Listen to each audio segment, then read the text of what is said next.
सहनाववतु सहनौ भुनक्तु सह वीर्यं करवावहै तेजस्विनावधीतमस्तु मा विद्विषावहै। ओम शांति शांति शांति।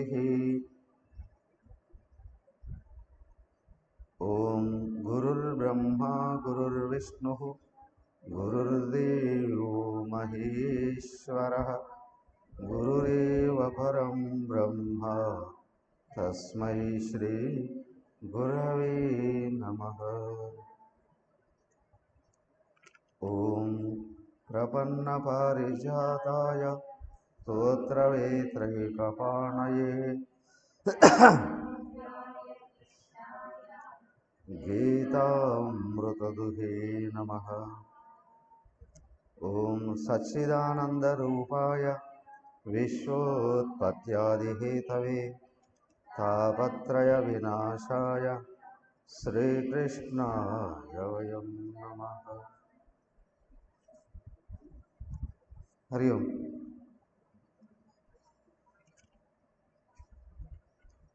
श्रीमद्भागवतं दशमस्कंदं 41వ అధ్యాయం. బలరామకృష్ణులు మధురలో ప్రవేశించడం. శ్రీ శుక ఉవాచ స్తువస్తస్తస్య భగవాన్ దర్శయిత్వా చలే.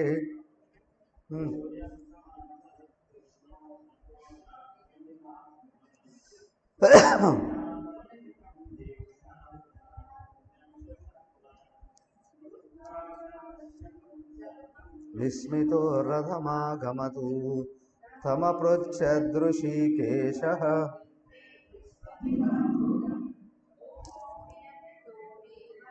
తదా త్వాం లక్షయామహే అక్రూర.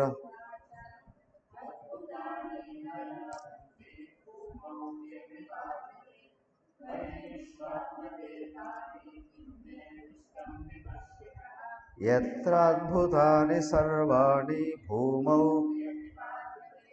తం త్వానుపశ్యతో బ్రహ్మన్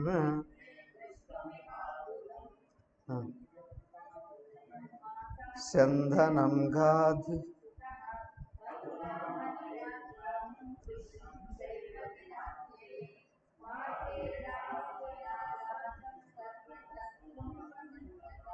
వసుదేవసుతౌ.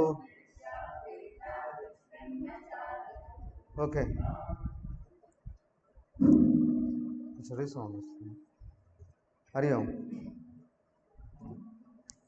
ఏమైంది? బలరామకృష్ణుల్ని రథం ఎక్కించుకొని అక్రూరుడు రథంలో వెళుతూ ఉన్నాడు. అక్కడ యమునా నదిలో నుండి దాటుకోబోతూ సాయం సంధ్య అయిందని అక్రూరుడు దిగి సంధ్యావందనం ఆచరిస్తాడు. సంధ్య ఆచరిస్తూ ఉంటే ఆచరించడానికి ముందు స్నానం చేయాలి కదా. ఆ నీళ్ళల్లో మునిగి నీళ్ళల్లో కణదీరిస్తే ఆ నీళ్ళల్లో వీళ్ళిద్దరూ అక్కడ కనిపిస్తున్నారు. ఎవరిద్దరు? అలా పైకి వచ్చాడు. బండి మీద చూస్తే బండి మీద ఉన్నాడు. ఈయనకు భయం వేసింది. అలా చూస్తే ఆకాశంలో కూడా కనిపిస్తుంది. కళ్ళు మూసుకొని గట్టిగా ప్రార్థించాడు. ఎక్కడ నిర్మలమైన భక్తితో పూర్తి శ్రద్ధతో భగవంతుణ్ణి ప్రార్థించడం జరుగుతుందో మనసు ఉపశమిస్తుంది. అదే గుర్తు. ఆ ఉపశమించిన స్థాయి ఏదైతే ఉందో అదే సమాధి స్థితి.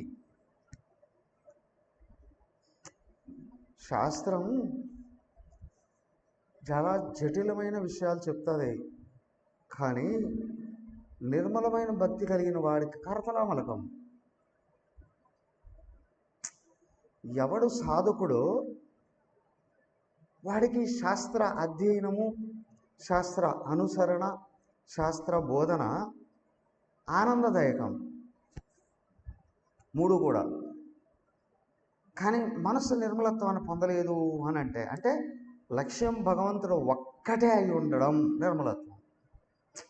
మలం నిర్మలం, ప్రపంచం మీద కోరిక కలిగి ఉండడమే మలం. అర్థమైందా? ఈ మలం ఏంటయ్యా? ధర్మ అర్థ కామాలే మలం. ఏమండి ధర్మం కూడానా? ఎస్.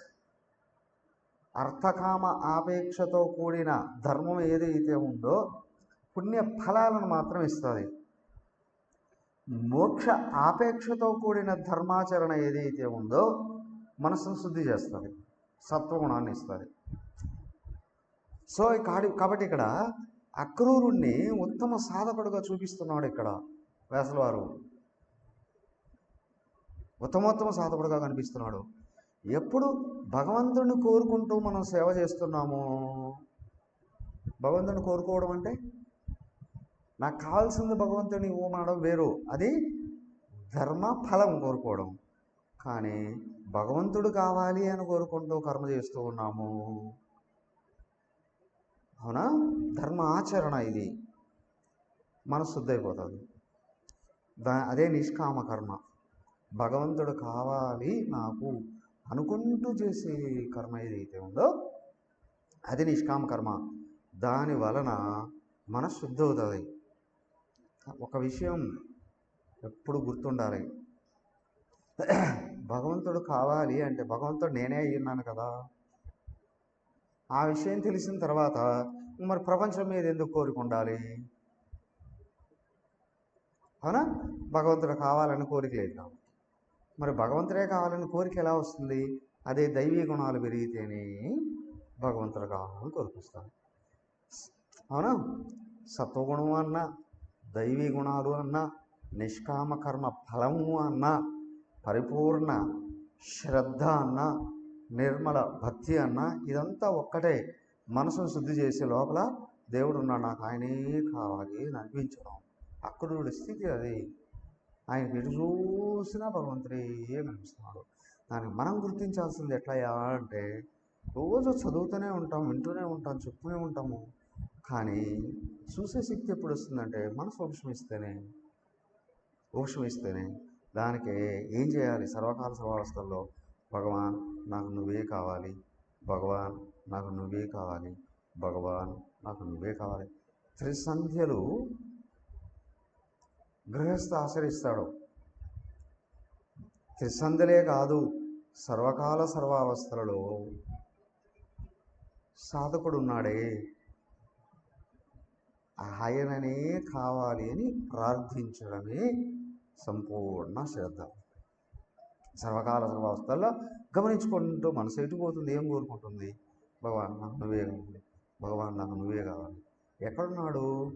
అప్పుడు నువ్వు తెలుసుకున్న జ్ఞానం క్రమంగా గోచరించడం మొదలుపెడుతుంది. అంతటా ఉన్నవాడు ఆయనే, అందరిలో ఉన్నవాడు ఆయనే. అయితే పలుచని ఈ అహంకార పొర ఉంది, అది తమో రజోగుణాలలో ఉందా? మనసును ఆగనివ్వదు. సత్వగుణంలోకి వచ్చిందా మనసు ఆగిపోతుంది, కోరుకోవడం ద్వారా టక్కుమని ఆగిపోతుంది. లౌకికుడికి కోరుకుంటూ ఉంటే దేవుడి కంటే తను ఏ విషయాలు కావాలని కోరుకుంటున్నాడో ఆ విషయాలు ఎక్కువ గుర్తొస్తాయి. కానీ ఉత్తమ సాధకుడికి ప్రపంచం కాదు, అంతటా ఆయనే గోచరించడం మొదలుపెడతాడు. ఈ గోచరం అనేది ఏదైతే ఉందో లోపల కల్మషాన్ని కడిగేస్తుంది. నేను ఆయన కంటే వేరుగా లేను. తన ఆచరణను బట్టి నేను ఆయనే. గురువే రెచ్చగొడతాడు ఇక్కడ, అవునా? శిష్యుల యొక్క స్థాయిని బట్టి, అవసరాన్ని బట్టి గురువు రెచ్చగొడతాడు. వివేకానంద స్వామి శివోహం శివో తాండవం చేస్తున్నాడట. నాగమహాశయుడు అని చాలా గొప్ప భక్తుడు గృహస్థుల్లో ఆ టైంలో. ఆయనకు 60, ఈయనకు 18, 20. ఈయనకి 20, ఆయనకు 60. పరిగెత్తుకుంటూ వెళ్ళి గురువుగారు వివేకానందకు అహంకారం వచ్చినట్టుంది, ఏమిట్రా అన్నాడట. శివోహం అని ఎగురుతున్నాడు అన్నాడట. వాడికి ఆ దమ్ముందిరా, ఎగురుతాడు. నీకుంటే నువ్వు కూడా చెప్పు, నువ్వు కూడా. ఆయన అన్నాడు, నేను కూడా ఎగురుతాను అనలేదు ఆయన. గురువుగారు వివేకానందకు ఆ స్థాయి ఉందా? ఎస్. పరిగెత్తుకుంటూ తిరిగి వచ్చి వివేకానంద కాళ్ళ మీద కూడా నమస్కారం చేశాడు. ఈయనకి 20, నాకు 60. వివేకానంద కాళ్ళ మీద నమస్కారం. దేని ఏంటంటే గురువుగారు సర్టిఫై చేస్తాడు అక్కడ వీళ్ళ లోపల ఉన్నటువంటి ఆశయాన్ని బట్టి. సో కాబట్టి ఏంటంటే విజృంభిస్తాడు అక్కడ లోపల ఉన్న ఉన్నతమైన ఆశయం ఉన్నప్పుడు.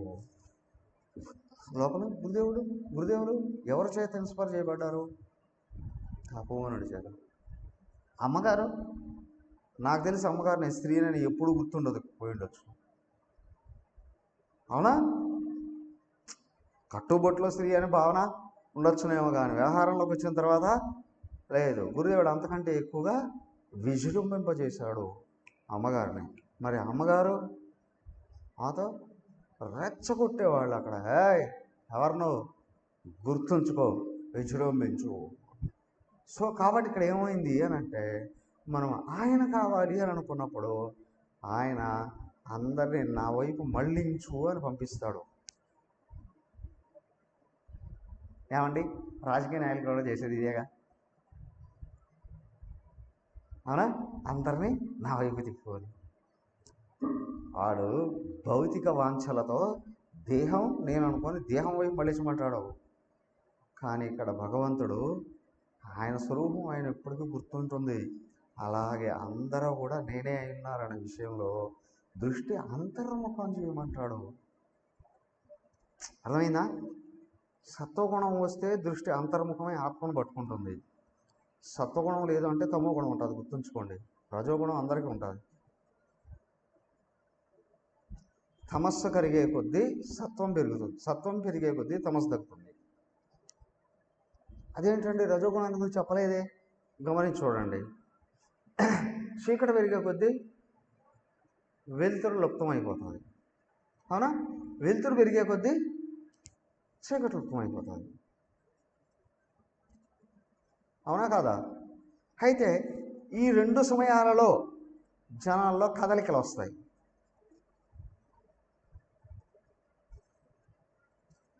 బాగా గమనించి చూడండి. 2 సమయాలలోనూ కదలికలు అంటే రజోగుణం ఉంటుంది. 2 సంధ్యా సమయాలే కదా, సంధ్యా సమయాలే కదా. 2 చోట్ల కదలికలు ఉంటాయి, రజోగుణం. కానీ తమస్సుకు సత్వానికి ఆపోజిట్. తమస్సు పెరుగుతుందంటే దేహాత్మభావం వచ్చేస్తుంది, సత్వగుణం పెరుగుతుందంటే ఆత్మభావం వస్తుంది, ఆత్మభావం వస్తుంది. సో కాబట్టి ఏంటి అంటే భగవంతుడు తనకు ప్రతినిధులుగా ఎవరినైతే భావిస్తూ ఉన్నాడో వాళ్ళల్లో సత్వగుణాన్ని పెంచుతాడు, అవసరమైనప్పుడు దాన్ని పెంచుతాడు, విజృంభింపజేయిస్తాడు, ఉపశాంతి కలిగిస్తాడు. ఎవరు భగవంతుడిని లక్ష్యంగా పెట్టుకుని భగవంతుడి యొక్క కర్మం చేయడానికి ప్రయత్నం చేస్తూ ఉంటారో లోపల తాపం లేకుండా చేస్తాడు. రెండవది, ప్రపంచం పట్ల లోపల అధిక విలువలు లేకుండా చేస్తాడు. అనంతమైన తత్వం వైపు విలువను పెంపొందింపజేస్తాడు. దానికి అవగుణాలు కరిగిపోతాయి. సత్వగుణం పెరిగే కొద్దీ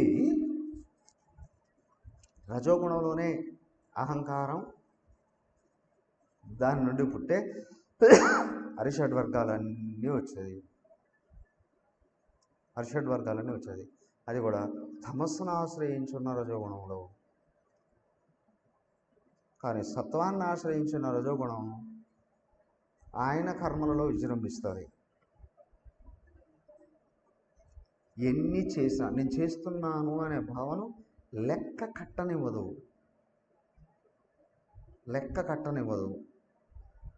ఎందుకు అంటే ఉన్నది నేను ఒక్కడనే. నువ్వు బయట లెక్క కడితే లోపల వాడు మర్చిపోతావు, లోపల వాడిని లెక్క కడితే బయట తోసేస్తావు. ఎందుకండి? లోపల ఉన్నది ఒక్కడే, బయట ఉన్నది అనేకం. లోపల ఉన్నది ఒక్కడే. లెక్క కడితే అపరా, అవునా? అపరా చెదిరిపోతే ఏకత్వం గుర్తొస్తుంది. పరా విజృంభిస్తాడు. శరీరం ఉన్నంత వరకు ఆయనకి ఇష్టమైంది చేస్తూనే ఉంటాం. శరీరం పోతే కావాలంటే మళ్ళీ వస్తుంది. శరీరం మీదనే కాదు, ప్రకృతి యావత్తు మీద కమాండింగ్ వస్తుంది. దృష్టి ఏకత్వంలోకి వచ్చే కొద్దీ పుట్టాలనుకుంటే పుడతాడు, వద్దనుకుంటే మానేస్తాడు. గురుదేవులు అదే స్థితిలోనే పనిచేశాడు.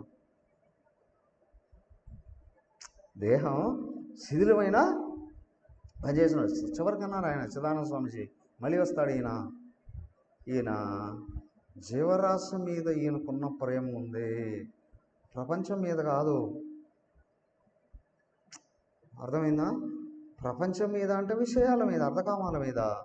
జీవరాశుల మీద అంటే లోపల ఉన్న చైతన్య అంశాల మీద. వాళ్ళని ధరింపజేయాలనే ప్రేమ ఏదైతే ఉందో లాక్కొని వస్తుందండి. మళ్ళీ ఆయనే చెప్పాడు, 3 సార్లు చచ్చిపోతే మళ్ళీ పిలిచారు రానా. గురుదేవులు 3 సార్లు చనిపోయాడని డిక్లేర్ చేశారు, మళ్ళీ వచ్చాడు. ఆయనకు లెక్క కాదు మళ్ళీ దేహాన్ని సృజించుకోవడం అనేటువంటిది. సో కాబట్టి ఇక్కడ ఏంటి అని అంటే అక్రూరుడు ఉత్తమోత్తమ స్థాయి సాధకుడు. అందుకే ఆయనకి అనుగ్రహిస్తూనే ఏం చేశాడు? లోపల ఉండే జీవన్ముక్తి అనుగ్రహించేశాడు. జీవన్ముక్తే అనుగ్రహించాడు. అందుకని స్తువస్తస్య భగవన్ దర్శయిత్వా జలే వపు భూయ సమాహరత్ కృష్ణో నటో నాట్యమివ ఆత్మనః సోవిచాంతర్హితం వీక్ష జలాడి ఉల్లంఘ్య సత్వరః త్యక్త్వా చ అవశ్యకం సర్వం విస్మృతోరథమాగమం. ఆయన నీళ్ళలోకి చూస్తే అక్కడ కనిపిస్తున్నాడు, ఇక్కడ నోరలోకి చూస్తే రథంలో కనిపిస్తున్నాడు, ఆకాశంలోకి చూస్తే అక్కడా కనిపిస్తున్నాడు. ఈయనక ఏమీ తోచలేదు, ఆశ్చర్యంతో ఆ రథంలో కూర్చున్నాడు. ఈయన తం అపృచ్ఛత ఋషికేశ అపృచ్ఛత తం. ఋషికేశుడు ఎవరు? ఇంద్రియాధిపతి కృష్ణ భగవానుడు. అలా అన్నాడు, ఏమని? తే దృష్టం ఇవ అద్భుతం కిం, నీకు అద్భుతాలుగా గోచరించినటువంటి విషయాలు ఏవైతే ఉన్నాయో భూమి మీద, వియతి ఆకాశంలో, తోయే జలంలో, తదా త్వాం లక్ష్యామహే. అయ్యా అవన్నీ కూడా నీకు ఆ దృశ్యాలన్నీ గోచరించున్నాయి.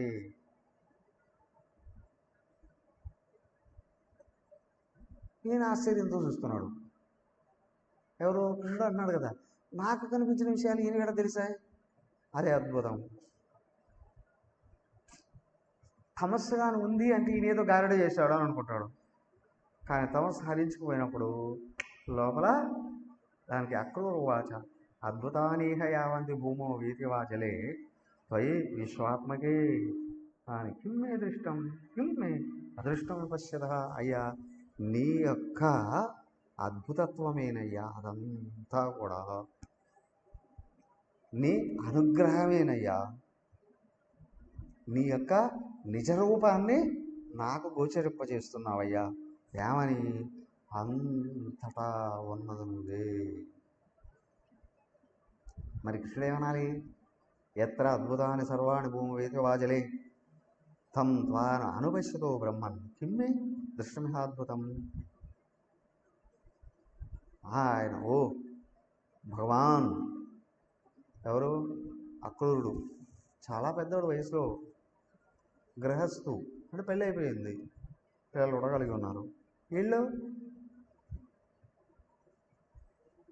చిన్నోళ్ళే కదా, మరీ చిన్న పిల్లలు ఏం కాదు, ఇప్పుడు ఎక్కువ వయసుకు వచ్చేస్తున్నారు, టీనేజ్లో ఉన్నారు. 16 ఏళ్ళు దాకా ఉండుంటాయి ఇప్పుడు కదా. ఏమయ్యా, ఓ భగవాన్, నేను ఏవేవైతే చూశానో అదంతా నీ అద్భుతాలే అని అర్థమవుతుందయ్యా. ఇక్కడ ఉత్తమ సాధకుడికి అద్భుతాలు గోచరించకపోతే ఆశ్చర్యం. అర్థమైందా?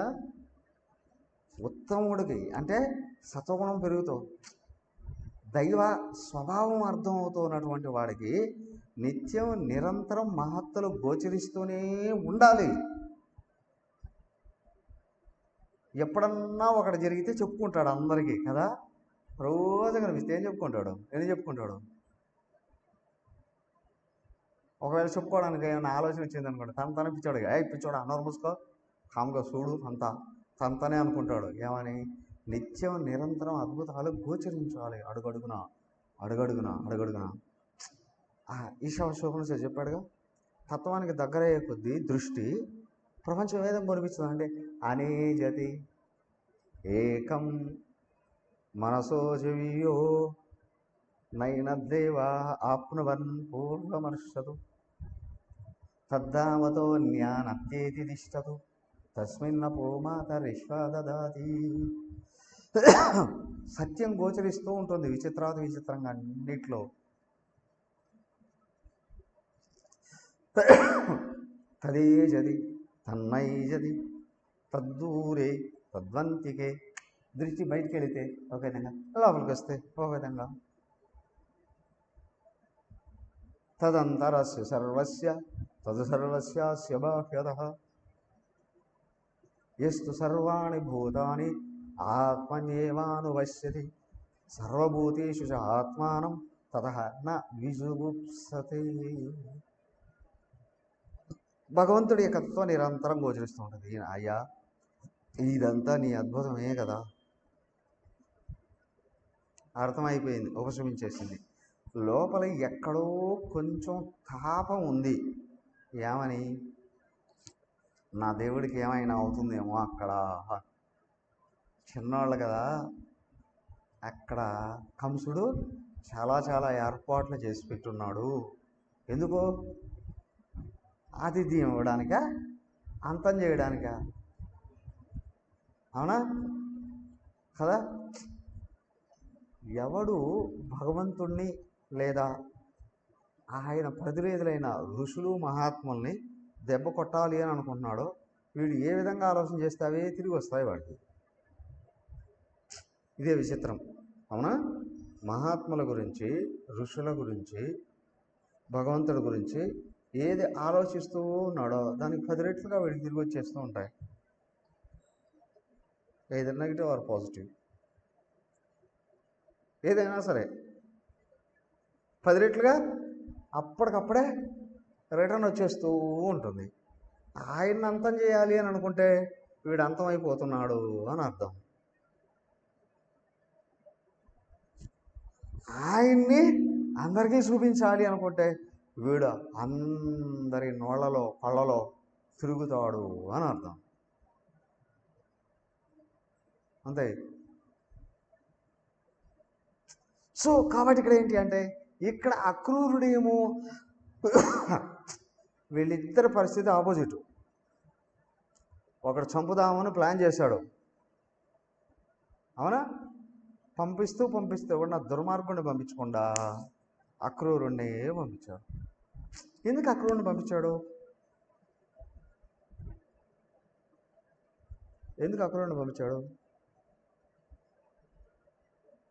స్వామి గారు, మీరన్నట్టు ఉన్న దుర్మార్గుడిని పంపించారు అని అనుకోండి, వాడిని చూస్తేనే వాళ్ళకి తెలిసిపోతుందిగా, వస్తారు రారు అని వీడి అభిప్రాయం, అవునా? ఇక్కడ ఎందుకు సజ్జనుడిని పంపించారు? ఈయన నమ్ముతారు వాళ్ళు. అవునా? నమ్మి ఆయన వెంట వచ్చేస్తారు.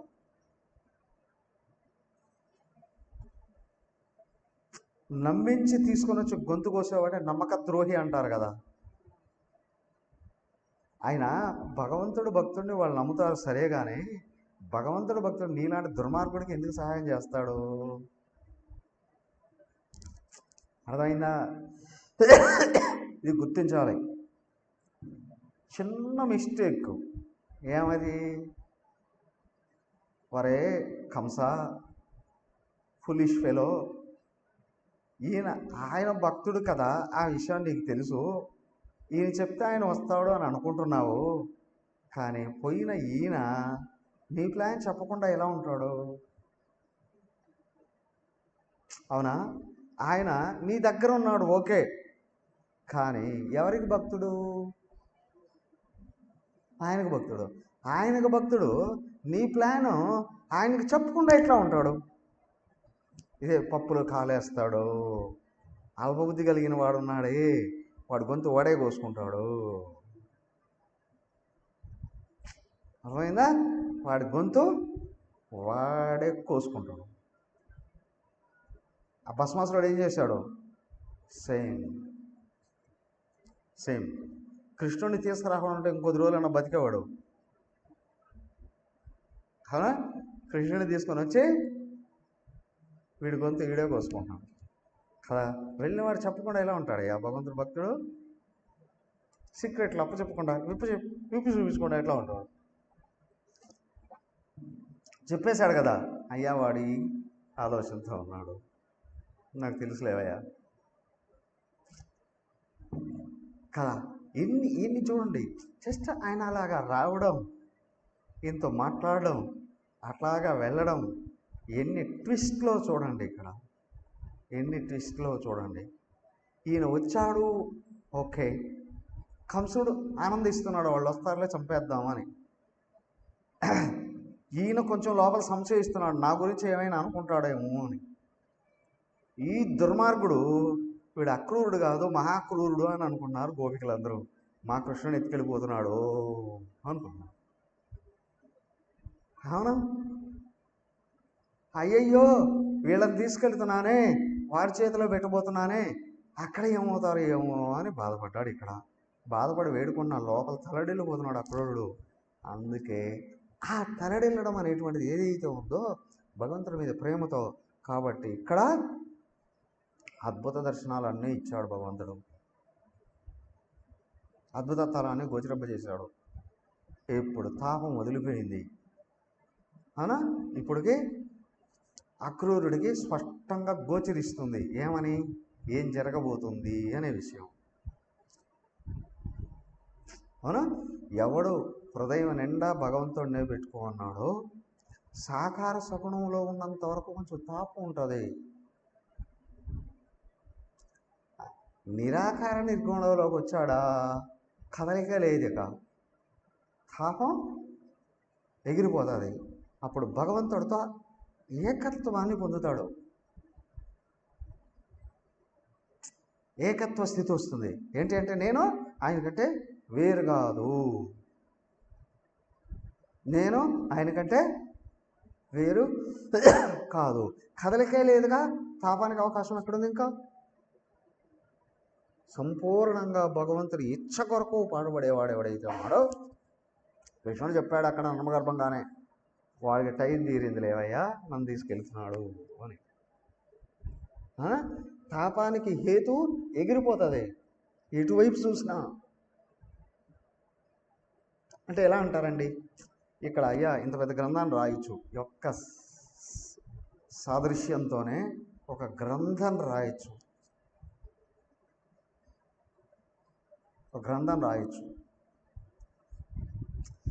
ఇప్పుడు చూడండి, అక్రూరుడి తాపానికి కారణం కంసుడా కృష్ణుడా?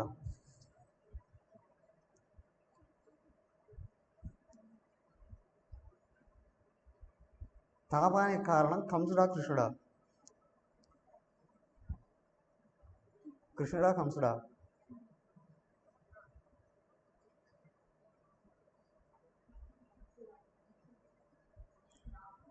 బాగా గమనించండి. కృష్ణుడు రూపము అని అనుకుంటే కంసుడు గుర్తొస్తాడు, చంపేస్తాడేమోనని. అవునా? చింతన కృష్ణుడు మీదనే పెట్టాడు అని అనుకోండి, కృష్ణుడు రూపం కాదనే విషయం గోచరిస్తుంది. ఇప్పుడు అసలు విషయం చేస్తుంది, ఈయన చంపుదాం అనుకొని వాడు చస్తున్నాడు అనే విషయం, రహస్యం బయటపడుతుంది. బాగా గుర్తుంచుకోండి. ఎప్పుడైతే సాధకులు ఏదైనా బ్రహ్మచారి గృహస్థ సర్వాన్రస్థ ఎవరైనా సరే భగవంతుని సంపూర్ణంగా నమ్ముతున్నారో వాళ్ళకి రాబోయే కష్టాలను గుర్తించి ముందే హెచ్చరిక చేస్తాడు గురువు. ఇండైరెక్ట్గా హెచ్చరిక చేస్తాడు, ఎదురుగా కూడా చెప్తాడు, మెత్తగా చెప్తాడు, ఒకసారి గట్టిగా హెచ్చరిస్తాడు. విని తీరాలి. వింటే భవిష్యత్తులో రాబోయే భయంకరమైనటువంటి కష్టాలు ఏవైతే ఉన్నాయో గురువే పక్కకు నెట్టేస్తాడు. ఇందుకు లోపల ఆలోచన ఎగిరిపోయింది అని అంటే, మాయాపూరితమైన ఆలోచన ఎక్కడ ఎగిరిపోయిందో భయంకరమైన కష్టం రిటర్న్ అయిపోతుంది. అవునా? ఇప్పుడు అదే చూడండి, కృష్ణుడు రూపము అని అనుకున్నప్పుడు కదా కంసుడు ఏం చేస్తాడో అనే భయం. అవునా? అయ్యా కృష్ణుడు సర్వాంతర్యామి అని తెలిసినప్పుడు కంసుడు ఏం చేస్తాడు అనే భయం ఉంటుందో. ఇప్పుడు ఒరే కంస, నీ గొంతు నువ్వే కోసుకుంటున్నావురా అనే విషయం వచ్చేస్తుంది. సెకండ్లో 1000 వంతు చాలు. ఇక్కడ వెంట్రుక వాస కూడా అవసరం లేదు. నీ థాట్ చేంజ్ అయిపోయిందా? చేంజ్ కావడం అంటే ఏంటి? భగవంతుడి యొక్క నిజ స్వరూపం నీకు గుర్తొచ్చిందా? అది కూడా ఆయన అనుగ్రహమే.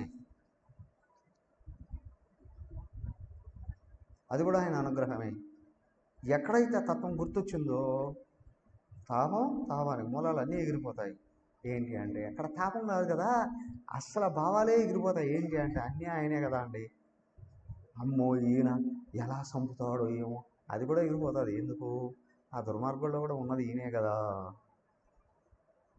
2వ అధ్యాయంలో చెప్పారు కదా ఆత్మలక్షణాలు, ఇవన్నీ గోచరించడం మొదలుపోతాయి.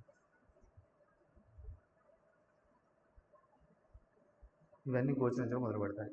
పుట్టుక లేదు, సావు లేదు,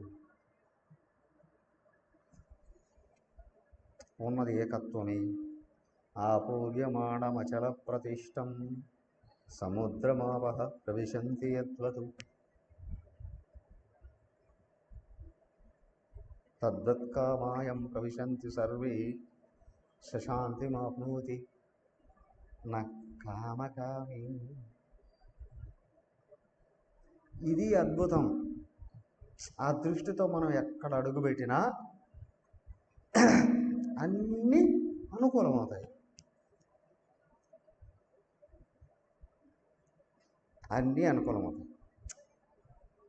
ఒక్క ప్రశ్న, ఏం స్వామి మీరు ముందుకు వెళ్తారా వెళ్ళరా? ముందుకు వెళ్ళడానికి ఏం కనిపించట్లేదు. ఇక ముందుకు లేదు, వెనక్కి లేదు కదా. బాగా గమనించి ఆలోచించి చెప్పండి. ఒక ప్రశ్న, ప్రపంచంలో కార్యాలన్నీ నిర్వర్తించేది ఎవరు?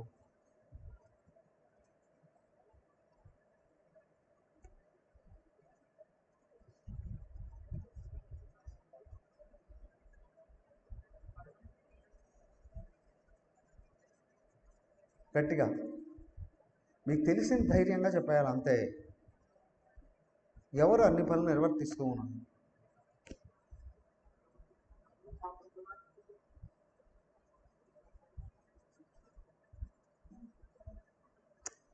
జనరల్గా అజ్ఞానాన్ని పెంపొందింపజేసే కర్మలైన అహంకారం నిర్వర్తిస్తుంది. కానీ అక్కడ కూడా శక్తి జ్ఞానం ఆత్మదే కదా. కానీ కర్మ జరగాలి అంటే ఈశ్వరుడు ఉంటేనే జరుగుతుంది. ఈశ్వరుడు వలనే శక్తి వస్తుంది, ఈశ్వరుడు వలననే వస్తుంది. ఆత్మన విందది వీర్యం విద్యయా అమృతత్వం విందది. కనురెప్ప ఆడాలన్నా దానికి కొంచెం శక్తి కావాలి, క్రియాశక్తి. ఎక్కడి నుంచి వస్తుంది? ఆత్మ నుండి. అవునా? కానీ నిర్వహణ శక్తి, ఇచ్ఛాశక్తి అది ఎక్కడి నుంచి వస్తుంది? ఆత్మ నుండి. అయ్యా, అనేకత్వాన్ని మాయం చేసే శక్తి జ్ఞానశక్తి. ఈ శక్తి జ్ఞానం ఎక్కడి నుంచి వస్తుందో కనిపెట్టే శక్తి జ్ఞానశక్తి. అర్థమైనా? జ్ఞానశక్తి అంటే మనం ఇప్పుడు జ్ఞానం అనుకుంటాం, అది ఇచ్చే సంకల్ప శక్తి అక్కడ. కానీ ఇక్కడ జ్ఞానశక్తి ఉందే, నిజాన్ని చూపిస్తుంది. సర్వనామరూపాలకు ఆధారం సత్తా, లోపల కదలికలకన్నిటికీ మూలం చిత్తు. రెండు తీసేస్తే ఏమీ లేదు. అయ్యా, అన్ని వ్యవహారాలు ఈశ్వరుడు వలననే జరుగుతున్నాయి. ఎవడు జ్ఞానంలో ఉన్నాడో ఇదంతా ఏమవుతుంది? యా నిశ సర్వభూతానాం తస్యాం జాగ్రత్త సంయమే యస్యాం జాగ్రత్త భూతాని సా నిశా పశ్యతో మునే. అందరికి పగలు, మునికి రాత్రి. అందరికీ రాత్రి, మునికి పగలు. అదేంటండి, అందరు కలిసి ఏదో పెద్ద వెలగబొడుస్తున్నామండి అనుకునేది కాదు కాబట్టి కలగా భావిస్తాడు ఆయన. అందరు కలిసి నిద్రపోతున్నారు, హాయిగా ఆనందంలో ఉన్నారు, అది పగలగా భావిస్తాడు ఆయన. అందరి స్వరూపం అది అని. నిద్రలో జీవుడు ఎక్కడున్నాడు? ఈశ్వరత్వంలో ఉన్నాడు, ఈశ్వరుడుగా ఉన్నాడు నిద్రలో. ఇక్కడ సుఖమే కదా అప్పుడు వచ్చేది, సో కదా. కాబట్టి ఇక్కడ ఎవరికైనా నిజం తెలిసేది? మునికి తెలుస్తుందండి. మననశీలమాన్, ఆత్మ నిరంతరం గుర్తుపెట్టుకోండి, వాడికి నిజం తెలుస్తుంది. మిగతా అంతా ఫ్లక్కే, మిగతా అంతా ఫ్లక్కే. తెలిసి వ్యవహరించేవాడు బంధంలో పడడు, తెలియక వ్యవహరించేవాడు బంధాలలో చిక్కుకుంటాడు. ఈ అద్భుతాలన్నీ అక్రూరుడు మళ్ళీ లేచి నగల్లో కూర్చున్నాడు, కానీ రథంలో అలాగా ఆయనకు ఉపనిషత్తులన్నీ కనిపిస్తున్నాయి. హాయిగా వచ్చేస్తూ ఉన్నాడు కదా. ఎక్కడికి వచ్చారు? మధురా నగరం దగ్గరకు వచ్చేస్తారు కదా. మధురకు వచ్చేసిన తర్వాత మధురా నగరానికి వచ్చేటప్పటికి ఇక్కడ మధురా వాసులందరూ ఉన్నారు, విని ఉన్నారు. తండోరా ఏం చేశాడు ముందే వాడు, అందరూ రండి చూద్దురు అని. ఏమని? వీళ్ళు సస్తారు, మీరు చూద్దురు రండి అని అన్నాడు వాడు. ఎవరు? కృష్ణ బలరాములు చచ్చిపోతారు, చూద్దురు రండి అని అన్నారు. వాడు అజ్ఞానం కాకపోతే కృష్ణ బలరాములు వస్తున్నారు అనే మాట వినడంతోనే మధురా నగర ప్రజలకందరికీ వీణుల విందయిందట. అవునా? వాళ్ళని చూడాలి, వినడమే కానీ వాళ్ళ గురించి ఇంతవరకు కళతో చూడలేదు. చూద్దామని పరిగెత్తుకుంటూ వచ్చేసారు. అందరూ వచ్చారు. నగరం దగ్గరికి వచ్చేటప్పటికి కృష్ణుడు చెప్పాడు నందుడికి, వాళ్ళకి ఎక్కడ విడిది ఏర్పాటు చేయబడి ఉందో అక్కడికి వెళ్ళిపోమని చెప్పేశాడు. ముందే హెచ్చరిక చేసేవాడు. రాబోయే కష్టము అని గుర్తించినప్పుడు జ్ఞాని తన శిష్యులు ఎవరెవరు ఎక్కడెక్కడ ఉండాలని ఉద్దేశిస్తాడు. సేఫ్టీగా ఉండిపోండి అని. ఇక్కడ భగవంతుడు వీళ్ళని ఎక్కడికి వెళ్ళాలని అక్కడ పంపించేసేసాడు. పంపించిన తర్వాత ఈయన అక్రూరుడు ఎదురు చూస్తున్నాడు, నేరుగా అక్కడికి వెళ్తాడు కంసుడి దగ్గరికి అని. ఈయన ఇక్కడ చెప్పాడు ఏమని అక్రూరుడికి, అక్రూరా మమ్మల్ని వదిలేసి నువ్వు వెళ్ళిపో. ఆయన భయపడుతున్నాడు, తీసుకురాకపోతే వాడేం చేస్తాడు అని. మేము అలాగా ఏది మధుర నగరం అంతా బయట ప్రాంతం చూసేసి వస్తాం. ముందు నగరాన్ని చుట్టూ అలాగా రింగ్ రోడ్డు వెంట వెళ్ళి కదా, రింగ్ రోడ్డు వెంట వెళ్ళి దృశ్యాలన్నీ చూసేసి వస్తాము, రౌండ్ వేసేసి వస్తాము అని కదా. వీళ్ళని వదిలేశాడు. ఆయన అట్లాగా వెళ్ళిపోయాడు. ఆయన వెళ్ళిపోయాడు. వెళ్ళిపోయేటప్పటికి వీళ్ళు మొత్తం నగరం అంతా చూడడం మొదలుపెట్టాం. ఏమేమి చూస్తున్నారు? నగరం అంతా అలంకరించబడింది. మొన్న పహల్గామ్లో ఆ మిలిటెంట్స్ వచ్చి పాకిస్తాన్ నుండి 26 మంది చంపేశారు. అవునా? పాకిస్తాన్ ఎంబసీ అదైతే ఉందో ఢిల్లీలో, వీళ్ళు కేకులు తీసుకొని పండుగ చేసుకుంటున్నారు. ఇక్కడ భారతదేశంలో ఉంటూ భారతీయుల్ని ఆ ఎదవలు వచ్చి చంపారు అని ఆనందంతో విందు చేసుకున్నారట. ఏమనాలి?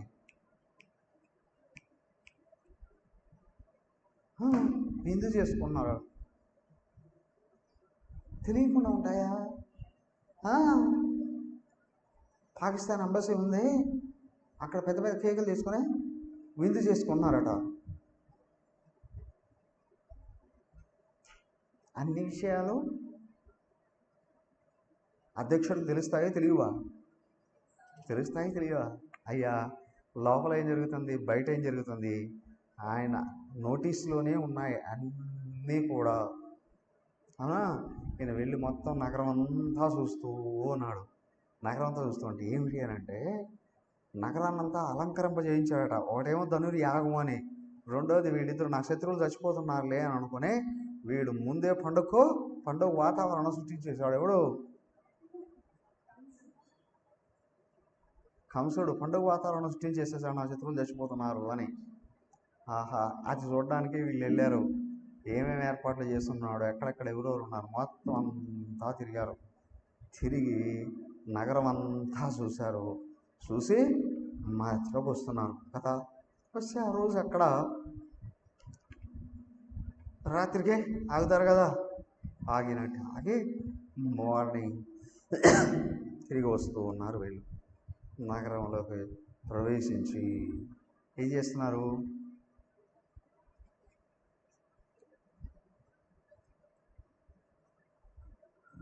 కంసుడు ఏర్పాటు చేసినటువంటి ధనుర్యాగం ప్రదేశానికి వెళ్ళాలి కదా, అలాగా నగరంలో ప్రవేశించి వస్తూ ఉన్నారు. వస్తూ ఉంటే ఇక్కడ అద్భుతమైన కొన్ని దృశ్యాలన్నీ కనిపించాయి. ఏమిటి అంటే, మధురా నగర ప్రవేశంలోనే రామావతారంలో జరిగినటువంటి చిన్న చిన్న ఆటంకాలు లేదా బాధలు ఈయన క్లియర్ చేసుకుంటూ వస్తున్నాడు. అదే బాహుబలి సదృశ్యాలు. రామావతారంలో రామచంద్రుడికి బాగా బాధ కలిగించిన విషయం ఏంటి?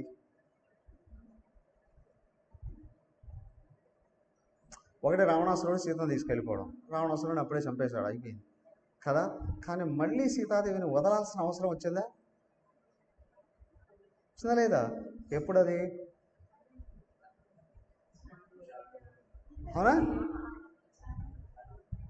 అవునా కదా? ఆ యదవ మళ్ళీ పుట్టాడు ఇక్కడ.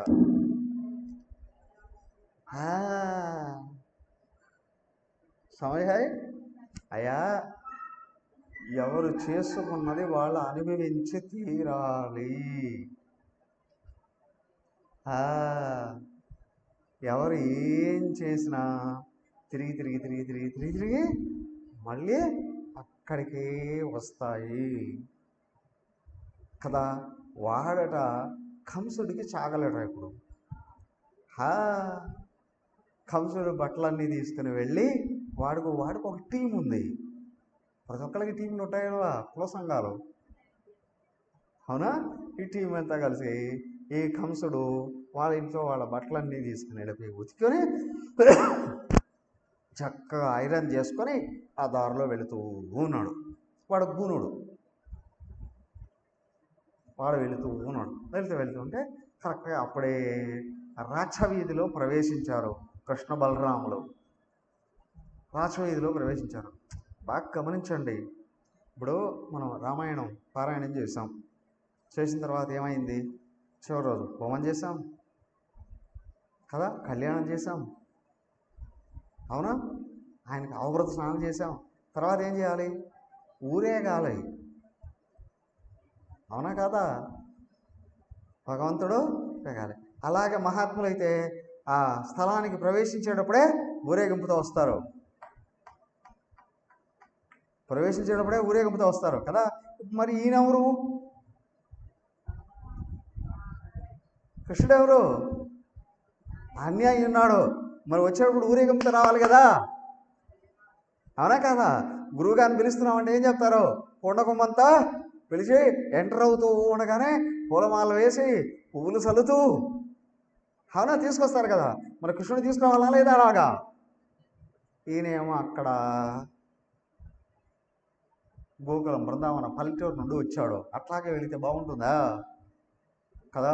ఈ చాకలు వచ్చాడు, ఊరికే రాలేదు వాడు కంసుడికి సంబంధించిన విలువైన బట్టలన్నీ తీసుకొని మోసుకొని వస్తున్నాడు. చక్కగా ఐరన్ చేసి వీళ్ళకి ఎదురుపడ్డాడు. ఎదురుపడుతున్నా ఏంట్రా రావని కృష్ణుడు నేరుగా వెళ్ళి అడిగేసి, ఇవి మా కంసమహారాజు బట్టలు అన్నాడు.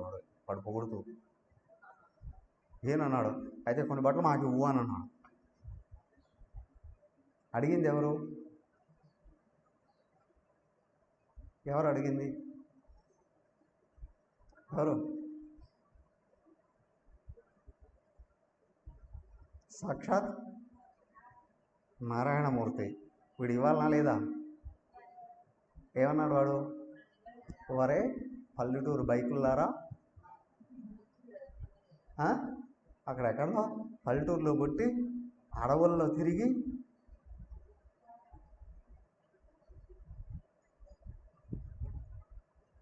అవునా ఆవులు మేపం బతికే మీకు ఈ రాజుగారి బట్టలు కావాలనా? ఇంకొక నిమిషం కానీ ఇలాగే అడుగుతూ ఉన్నారు అని అనుకోండి, మా రాజుగారు మీ తాట తీస్తారు.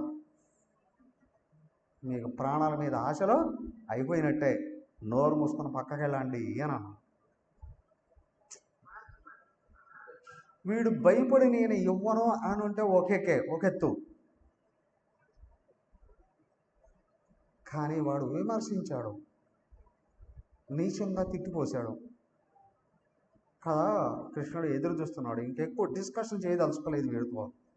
కృష్ణుడికి వాడిని చూస్తూనే అక్కడ దృశ్యం కనిపించిందట. ఎక్కడది?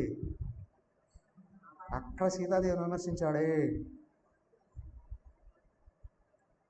చూడు, ఆ దృశ్యం కనిపించిందట. కనిపించాడు, వాడు చూశాడు, చేత్త ఒక్కటేసాడట మెడకాయ మీద. తలకాయ ఎగిరిపోయి ఎక్కడో పడింది. ఒకటే దెబ్బకి కదా. ఎన్ని రోజుల నుంచి కసి ఉందో అర్థమైందా? ఒకరి మీద కసిత ఇతర ఎదురు చూస్తున్నారంటే ఆ చేతికి ఆ వేళకి ఎంత పవర్ వస్తుందో అడ్డంలాగా. కాబట్టి తలకాయ ఎగిరి ఎక్కడో పడిపోయిందట. వాడి చుట్టూ ఉన్నారే వాళ్ళందరూ ఎగురు దూకి ఎట్టిపోయారు, అడ్రస్ లేకుండా వెళ్ళిపోయారు. ఆ బట్టల మూటలు విప్పారు. ఇప్పుడు వీళ్ళకి ఇష్టం వచ్చిన బట్టలు వేసుకున్నారు. అవునా? వేసుకున్నారు. దాంట్లో ఇంకా ఆభరణాలు అవి ఏమైనా ఉన్నాయేమో, రకరకాల నెగిషి బట్టలు ఉంటాయి కదా, అవన్నీ వేసుకున్నారు. తర్వాత వీళ్ళు అంటున్నారుగా, టీం ఉంది కదా, ఆ టీంకి కావాల్సినటువన్నీ ఇచ్చేసి టీంకి అతను అందరూ వేసేసుకున్నారు. ఇప్పుడు మిగతావన్నీ కాలుతో తన్నాడు, ఈశ్వరు ఎక్కడో పడిపోయాయి. ఎవరికి ఏది కావాలన్నా తీసుకెళ్ళిపోయారు. నిజమే కదా. ఇంకెందుకు ఇవన్నీ వాడికి? వాడికి ఎందుకు ఇవన్నీ? అవసరం లేదు కదా, అయిపోయిందిగా. ఇంకెందుకు అవసరం లేదు, తీసాడు వారేసాడు, వెళ్ళిపోయాడు. బట్టలు వచ్చేసాయి, సరిపోయిందా? మీరు ఫంక్షన్కి వెళ్తున్నారనుకున్న ఏం చేస్తారు? మొట్టమొదట మంచి బట్టలు వేసుకోండి. ఆ తర్వాత నగలు కావాలి కదా. ఆ తర్వాత అన్నిటికంటే ముఖ్యం ఏంటి?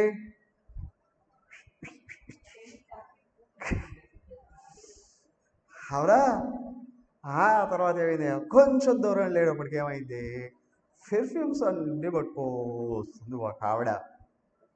ముఖం అందంగా ఉంది, కానీ 3 వంకర్లు తిరిగి ఉందట.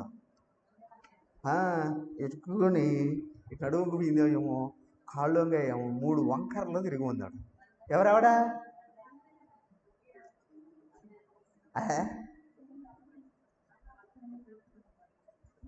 అక్కడ ఏమైనా మంచి చేసిందా? లేదు. మందర కిందర కాదు. మందరకి ఎక్కడ మందర అయిపోయింది అప్పుడే. కాదు. మీరు ఆనంద రామాయణం చదివితే ఒక విషయం తెలుస్తుంది. రాత్రిపూట గూఢాచారులాగా రాముడు తిరుగుతూ ఉండేవాడట. తిరుగుతున్న సందర్భంలో అన్ని విషయాలు కనుక్కొని వస్తుంది. ఒకసారి ఒక ఆవిడ, ఒక వేశ్య వీళ్ళు విడిది చేస్తున్నారట, యాత్ర చేస్తూ విడిది చేస్తున్నారట. తెలిసి ఒక వేశ్య రాముడి కోసం వచ్చిందట. థింక్. వైశ్య అంటే వైశ్య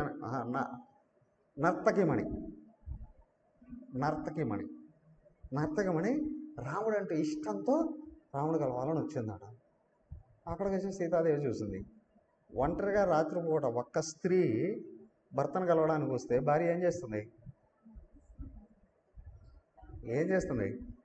కాలు కొద్దీ తంతాది, అంతేనా? అర్ధరాత్రి అప్పుడు తన భర్తను కలవడానికి ఒక స్త్రీ ఒంటరిగా వస్తే ఏం చేస్తుంది? మొట్టమొదటి భార్యకి తెలిస్తే ఏం చేస్తుంది?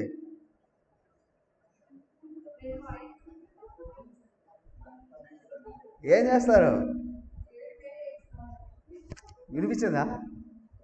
వినిపించిందా?